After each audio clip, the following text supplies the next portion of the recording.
Hello everyone. आज हम discuss करेंगे variation of conductivity and molar conductivity with concentration. तो हमने ये भी अभी पढ़ा है कि कंडक्टिविटी क्या होती है, मोलर कंडक्टिविटी क्या होती है। तो अब हम देखेंगे कि कंसंट्रेशन का कंडक्टिविटी और मोलर कंडक्टिविटी पे क्या इफेक्ट होता है, कैसे वो वेरी करती है। तो हमारे पास जो इलेक्ट्रोलिटिक कंडक्शन होती है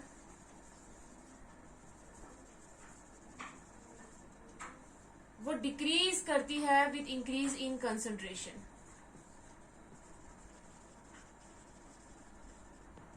जो इलेक्ट्रोलिटिक कंडक्शन होती है वो कंसंट्रेशन के इंक्रीज करने के साथ साथ डिक्रीज करती है।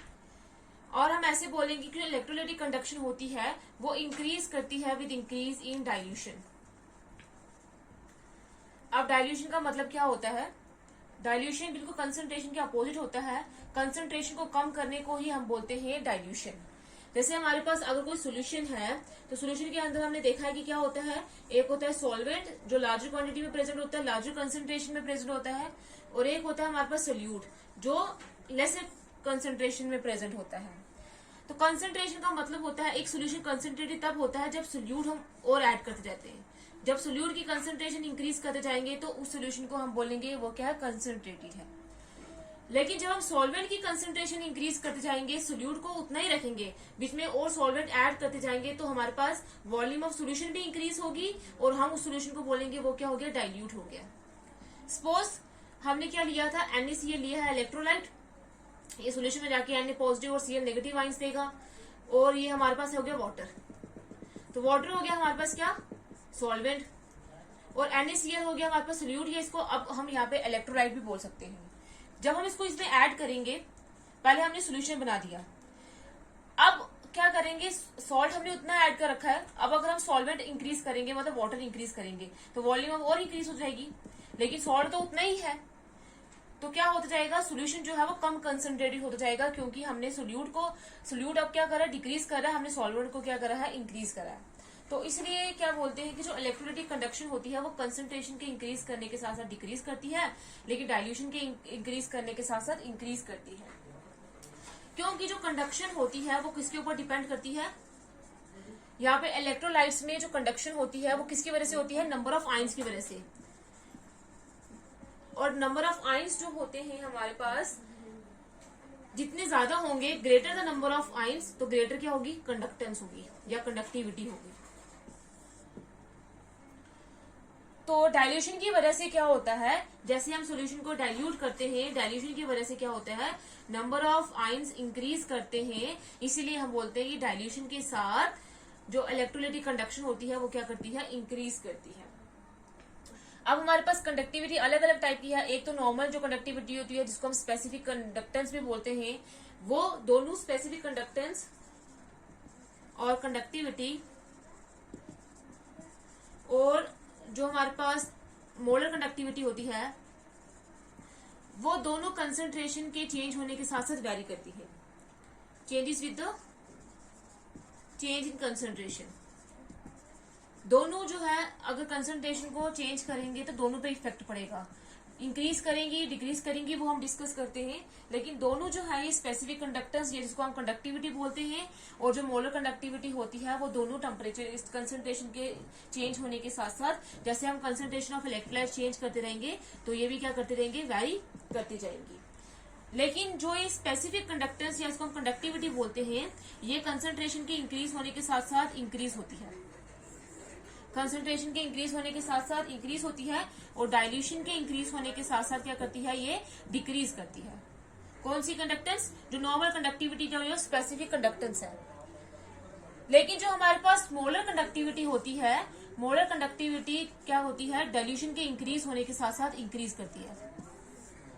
अब ये क्यों, जो हमारे पास स्पेसिफिक कंडक्टेंस या कंडक्टिविटी कंसंट्रेशन के इंक्रीज करने के साथ साथ इंक्रीज करती है, और लेकिन जो मोलर कंडक्टिविटी होती है वो डाइल्यूशन के इंक्रीज होने के साथ साथ इंक्रीज करती है, वो हम डिस्कस करते हैं। फर्स्ट हम लेते हैं मोलर कंडक्टिविटी का केस कि मोलर कंडक्टिविटी कंसंट्रेशन के इंक्रीज करने के साथ साथ क्यों डिक्रीज करती है, तो और डाइल्यूशन के इंक्रीज करने के साथ साथ क्यों इंक्रीज करती है। तो फर्स्ट केस आ गया हमारे पास मोलर कंडक्टिविटी का। मोलर कंडक्टिविटी हमारे पास क्या होती है, किसी भी सॉल्यूशन में जब हम 1 मोल ऐड करते हैं, उस 1 मोल से जो आयंस बनते हैं, उन आयंस की जो कंडक्टिंग पावर होती है वो क्या होती है, मोलर कंडक्टिविटी। अब मोलर कंडक्टिविटी के केस में हमें वॉल्यूम जो होती है वो फिक्स नहीं दी होती है। सपोज करते हैं हमारे पास ml थी पहले वॉल्यूम, उस वॉल्यूम में हमने 1 मोल ऐड किया, तभी हमने m लगाया। m यहाँ पे क्या रिप्रेजेंट कर रहा है, मोल्स को। 1 मोल इसमें ऐड किया तो जो आयंस बने उन्हीं की कंडक्टिंग पावर को हम क्या बोलेंगे, मोलर कंडक्टिविटी।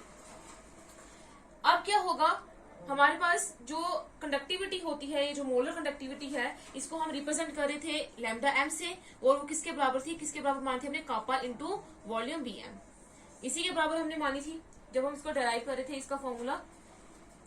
तो अब क्या होगा, अगर हमारे पास जैसे पहले हमारे पास VML सॉल्यूशन था, तो उसमें हमने 1 मोल ऐड किए थे, जो हमारे पास यहाँ पे सोल्यूट है या फिर इसको इलेक्ट्रोलाइट भी मान सकते हैं। लेकिन जैसे हम इसकी डाइल्यूशन करेंगे, डाइल्यूशन का मतलब क्या होता है, सॉल्वेंट की कंसंट्रेशन को इंक्रीज करना और सोल्यूट की कंसंट्रेशन को डिक्रीज करना। डाइल्यूट करेंगे तो पहले हमारे पास वॉल्यूम जो थी वो Vm थी, अब वॉल्यूम क्या हो जाएगी, फिर इंक्रीज हो जाएगी।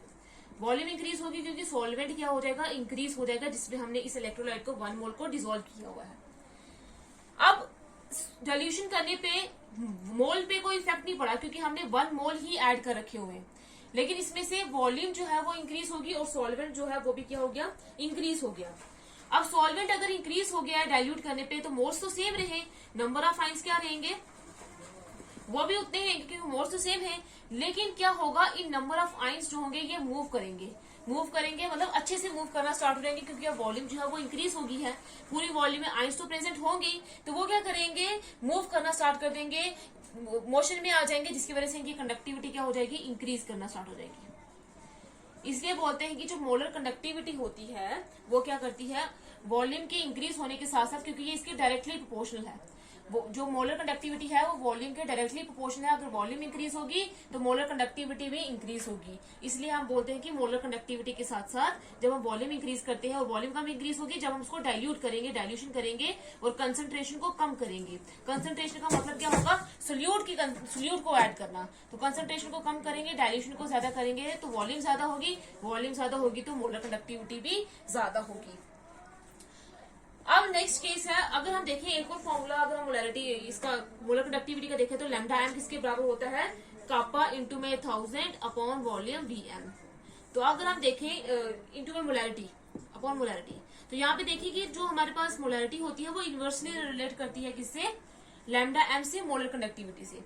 तो मोलैरिटी हमारे पास क्या होती है, number of moles of solute जो डिसॉल्व होते हैं volume of solution in litres, litres में ले लो, मिलीलीटर्स में ले लो, तो हमें अगर मिलीलीटर्स में लेंगे तो या सेंटीमीटर क्यूब में लेंगे तो 1000 से मल्टीप्लाई कर देंगे। अब नंबर ऑफ सोल्यूट के ऊपर मोलैरिटी जो है वो डायरेक्टली डिपेंड करती है। तो नंबर ऑफ सोल्यूट का मतलब क्या होता है, कंसंट्रेशन इंक्रीज करना, कंसंट्रेशन को इंक्रीज करेंगे तो सोल्यूट इंक्रीज होगा, मतलब जो हम इलेक्ट्रोलाइट ऐड करें वो इंक्रीज होगा। तो कंसंट्रेशन के इंक्रीज करने के साथ साथ नंबर ऑफ मोल्स इंक्रीज होंगे, तो ऑटोमेटिकली जो मोलैरिटी है वो भी क्या करेगी, इंक्रीज होगी। लेकिन जब मोलैरिटी इंक्रीज करेगी तो मोलैरिटी जो है वो इनवर्सली प्रोपोर्शनल वॉल्यूम के, वॉल्यूम क्या करेगी, डिक्रीज करेगी। लेकिन ये जो हमारे पास मोलर कंडक्टिविटी होती है ये भी तो इनवर्सली रिलेट करती है मोलैरिटी के साथ। तो मोलैरिटी जो है वो कंसंट्रेशन के इंक्रीज करने के साथ इंक्रीज करती है, क्योंकि number of moles of solute increase करते हैं।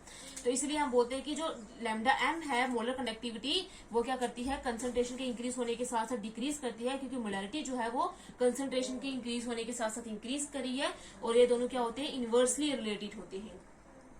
तो इसलिए हम बोलते हैं कि जो कंसंट्रेशन इंक्रीज करने से मोलर कंडक्टिविटी डिक्रीज करती है, और डाइल्यूशन इंक्रीज करने से मतलब कंसंट्रेशन को कम करने से मोलर कंडक्टिविटी क्या करती है, इंक्रीज करती है। ये केस था मोलर कंडक्टिविटी का। नेक्स्ट हमारे पास केस है जो स्पेसिफिक कंडक्टिविटी कंडक्टेंस, या फिर उसको हम सिर्फ कंडक्टिविटी बोलेंगे। तो स्पेसिफिक कंडक्टेंस या हमारे पास जो सिंपल कंडक्टिविटी होती है वो क्या होती है, हमारे पास यूनिट वॉल्यूम में जो आयंस होंगे, यूनिट वॉल्यूम में मतलब 1 सेंटीमीटर क्यूब भी हो सकता है या 1 ml भी हो सकता है, उसमें जो आयंस प्रेजेंट होंगे उनकी जो कंडक्टिंग पावर होगी वही क्या होती है, स्पेसिफिक कंडक्टेंस या कंडक्टिविटी। उसी को हम बोलते हैं स्पेसिफिक कंडक्टेंस और कंडक्टिविटी। तो हमारे पास जो कंडक्टिविटी होती है वो हम यूनिट वॉल्यूम के लिए लेते हैं। तो यहाँ पे हमने ये देखा था कि जब सॉल्यूशन में 2 इलेक्ट्रोड्स जो है वो हम डिप करते हैं, एक पॉजिटिव वाला इलेक्ट्रोड होता है और एक नेगेटिव इलेक्ट्रोड होता है। तो इसके बीच में अगर लेंथ जो है वो 1 सेंटीमीटर होगी और इनका जो एरिया ऑफ क्रॉस सेक्शन होगा वो 1 सेंटीमीटर स्क्वायर होगा। अगर हम वॉल्यूम के हिसाब से लेंगे तो 1 सेंटीमीटर क्यूब लेंगे, तब जो कंडक्टिविटी ऑफर होगी, जो इसमें आयंस प्रेजेंट होगी, वही क्या होगी, उसकी कंडक्टिविटी होगी। अब अगर हम क्या करते हैं, इसका इफेक्ट कंसंट्रेशन का इसके वो क्या इफेक्ट होगा, अगर हम 1 सेंटीमीटर क्यूब वॉल्यूम लेंगे या 1 ml लेंगे तो हमारे पास जो कंडक्टिविटी होगी वो कापा के बराबर होगी, जिसको हम स्पेसिफिक कंडक्टर्स बोलेंगे। अब अगर हम क्या करते हैं, कंसंट्रेशन को इंक्रीज करते हैं, कंसंट्रेशन को इंक्रीज करेंगे, मतलब जो हमने इलेक्ट्रोलाइट डाला है वो क्या करेंगे, इंक्रीज करेंगे। तो ये हमारे पास सोल्यूशन था पहले, तो इस सोल्यूशन में अब हम क्या करें, कंसंट्रेशन इंक्रीज कर रहे हैं, मतलब सल्यूट इंक्रीज कर रहे हैं। सॉल्वेंट तो सेम रहेगा, सॉल्वेंट हमारे पास सेम रहेगा, वॉल्यूम ऑफ सोल्यूशन जो है वो सेम रहेगी, तो वॉल्यूम जो है वो सेम रहेगी। लेकिन अब जो हम सोल्यूट ऐड करें, कंसंट्रेशन इंक्रीज कर रहे हैं, तो कंसंट्रेशन अगर हम इंक्रीज करेंगे तो हमारे पास क्या होती है, कंडक्टिविटी क्या होती है, जो 1 सेंटीमीटर क्यूब में जो आयंस प्रेजेंट होते हैं उन्हीं की क्या, उनकी जो कंडक्टिंग पावर होती है, उन्हीं को हम क्या बोलते हैं, वो क्या होती है, कंडक्टिविटी होती है। तो क्या होगा, जब हम क्या करेंगे, डाइल्यूट करेंगे इसको। अब अगर डाइल्यूट कर लेते हैं, डाइल्यूट करने से क्या होगा, वॉल्यूम जो होगी वो क्या, ये हो जाएगी, इंक्रीज हो जाएगी, वॉल्यूम इंक्रीजेस। लेकिन हमने यहाँ पे कंडक्टिविटी के केस में सिर्फ यूनिट वॉल्यूम ही लेनी है, जितनी हम पहले दे रहे, चाहे वॉल्यूम इंक्रीज करी है, लेकिन हमने कंडक्टिविटी उन्हीं आयंस की देखनी है जो 1 सेंटीमीटर क्यूब में प्रेजेंट होंगे। अब वॉल्यूम इंक्रीज करेगी, वॉल्यूम इंक्रीज करेंगे तो जो आयंस है वो आप क्या करेंगे, भागना स्टार्ट कर देंगे, और भागना स्टार्ट कर देंगे तो 1 सेंटीमीटर क्यूब में पहले जो आयंस थे वो क्या होंगे, ज्यादा होंगे। अब अगर हमने डाइल्यूशन की है तो आयंस इधर उधर भाग जाएंगे। अब इसमें जो 1 सेंटीमीटर क्यूब की जो वॉल्यूम में जो आयंस प्रेजेंट होंगे वो क्या हो जाएंगे, कम हो जाएंगे, क्योंकि वो बाहर चले जाएंगे, वो इधर उधर मूव करना स्टार्ट कर देंगे, तो आयंस हो जाएंगे, वो कम हो जाएंगे। और कंडक्टर्स तो आयंस की वजह से ही होती है, तो इसीलिए डाइल्यूट करने पे क्या होगा, हमारे पास जो कंडक्टिविटी होती है स्पेसिफिक कंडक्टेंस वो क्या करती है, डिक्रीज करती है।